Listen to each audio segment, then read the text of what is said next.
it was all autism.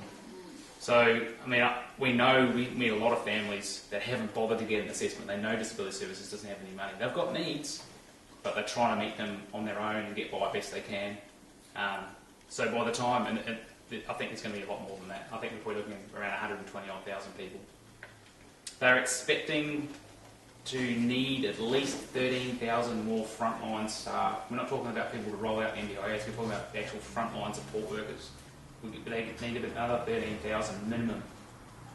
And that's a really light estimate as well to meet the needs of people with disability. So they all pay tax. Governments love tax. People talk about the sustainability of the scheme. This is big business, They do. So you're talking about, this is an industry. The governments aren't silly. They've seen this as an opportunity. It's big business out there. Okay, people with disability are now front and centre. Okay, they know that if you fund this properly, there's equipment, there's support workers. If you support families more adequately to meet the needs of the person with disability, that often frees up carers' times to return to work if they want to. So it changes their lives drastically. If they do that, if you support a person with disability to get a job or stay employed, they pay tax. The person that's supporting that person with disability to stay employed, they pay tax. Okay, so you can see all that, and there's so many ways you can save money. The current system, we see. I talked to a family the other day, and they were quite calm about it. They just said, as soon as their son turns 18, they're just going to walk out to the Disability Services office and drop them off. And I talked to Disability Services about this, and they say it happens all the time. So I said to the mum, so why do you why 18? Why do you wait till 18? He said, well, because under 18, they go into foster care and we can't see them. Still love their kids, of course they do. They want to see them. They want to be part of the family, but their family's in crisis and they're getting no support. They've got other kids that don't have disabilities. They can't spend any time with them because all of their time is spent with, say, someone's severely autistic child, for example. So they say, well, what happens is then Disability Services will ring us and say, would you like to come and visit? Do you want to come and stay the night? So the tables are completely turned. They get all the support in the world. That costs a minimum of $130,000 a year per person. That's a lot of money. That's minimum. You take 3 young boys with ASD that have been relinquished into residential care, you're looking at around $500,000 a year.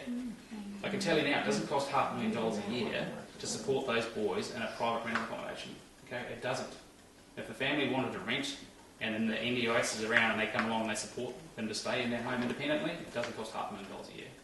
So if you extrapolate that out across the whole of Australia and see how much money you save.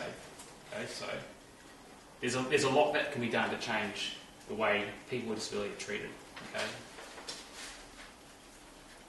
So yeah, I think we're more than that 97,000 just quietly. So to give you the sort of the big broad change, I guess. Currently, all of the funding goes to the service or the system. Okay, so everything's top down. The money all goes to the service providers, and then it trickles down to the person with disability. With the NDIS, the funding is attached to the individual. So the person with disability has the funding amount attached to them. And often people say, well, what am I going to do with this money when I get it? Well, I say, well, I get paid every month. There's some numbers in my bank account, I just watch them disappear. This all gets sucked out. So you don't really see the money per se, it's attached. It's a credit, and people would bill against it. Okay, so it works like that.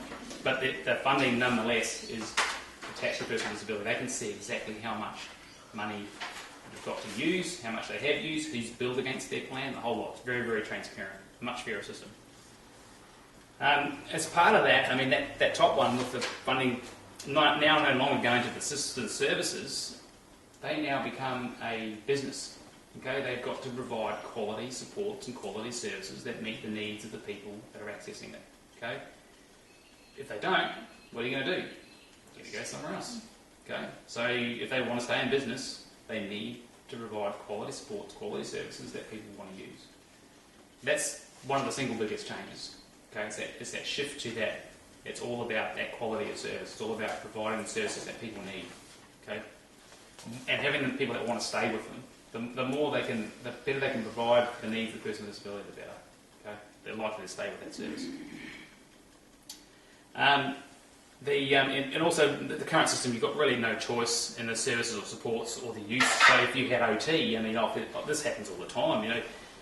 They've ring up and say, oh, you've got some OT at the PA, and you've got to try to get there. And, you know, for some people, they're navigating a 40-kilometre car park to get there, and then you've got to take out a small loan to park the car because it's just ridiculous. And then you get there and you finally find the wheelchair access lift, you get up there, and then you find out the OT had to go home because she had morning sickness. And it happens, you know, and then you've got to pack everything up and you've got to come home, and the whole day is just completely shot. I mean, this happens all the time.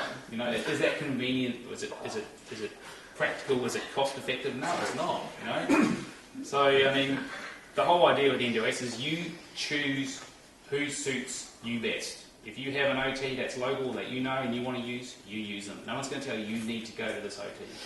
You need to go to this therapist. They're not going to tell you that. Okay, you pick where it suits you to go and use these services, and that's another big change. So that you say the individual decides the best use.